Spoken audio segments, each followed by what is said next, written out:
Hey everybody, welcome to episode 4. We're going to cover something today which is pretty interesting. I think I managed to confuse the heck out of most of you. I got a lot of comments about my wiring of this thing, and I've been scratching my head figuring out what I did wrong, and the answer is nothing, but you all correct. Let me explain what I mean. So coming into the power cord here, here's the hot lead, okay? This is this black wire right here. I have that going to one side of the fuse, okay? On the other side of the fuse, I have one of the leads coming from the transformer winding. Alright, you with me there? Now here comes the confusing part. I think some of you saw this white wire going to the fuse and said, wait a minute, you've got your neutral going there. Well, that's not the neutral. This white wire is actually going to this bulb. If you follow the neutral coming out of this plug, you'll see it follows along this path here, and it actually goes to one side of the switch, which is where it should go.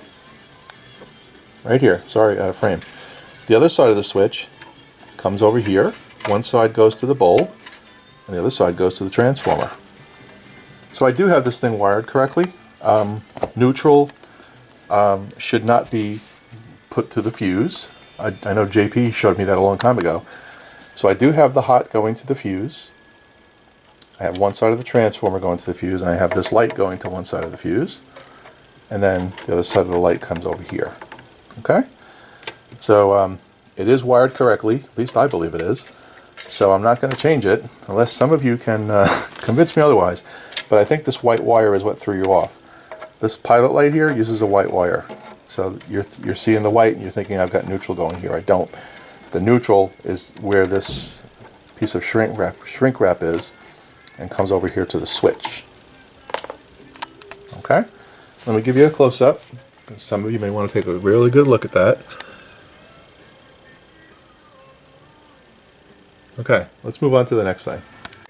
Okay, so the next thing I want to cover is mounting the tuning capacitor that I spoke about yesterday. I want to show you where I've arrived on that. And the answer is right here. So this is the wooden box that I showed you. And you'll see that I have my meter mounted, I have my high power, low power switch mounted, and I have my tuning capacitor mounted. And simply what I'm going to do is I have 4 holes drilled in the bottom of this, and I'm going to mount this box, this wooden box, to the chassis. It's isolated that way. I have a hole right here in the center. I'll have the wires come up for the tuning cap, for the power switch, and for the meter. Everything will come up through this box. I am going to paint the box black, so I haven't done that yet. My only concern is that I do have the rectifier tube here, pretty close to this box, and I may end up putting some foil tape on there, just to make sure nothing gets singed and burned. So I'll probably end up doing that. But that's going to be the plan here. As a result of that, I am going to move this pilot light. I have a cap for that hole. I'll fill that up, and I'll move the pilot light up front here. So the wiring I showed you underneath is going to change a little bit because I'm moving the light, but same connections. When I have this painted black, this will look really, really nice. I do have a piece of plastic on here for that switch, but this will give me full access to everything, and I've got this little chicken head on there. I think it's going to look really cool. So, so that's the plan, and we're going to go with it. So the next thing to do is drill the holes through the chassis, mount it, run the wires up that I need to run up through the hole, and we're good to go. Got to paint this little sucker. So that's the plan. So this is going to be a relatively short video. I'm not going to do anything else tonight on this. Wanted to clear up the mystery with the wiring and let you know where I've landed with this with these controls. I think that's the perfect solution. It's wood, it's isolated, I get everything in one spot, it looks neat, I can connect everything as it's supposed to be connected, and that's going to be nice. One last thing before we wrap. I thank you for your feedback on this B- connection. So now I know I need to create a separate B1 connection on the underside of the chassis, and we're going to isolate that from ground. Good to know.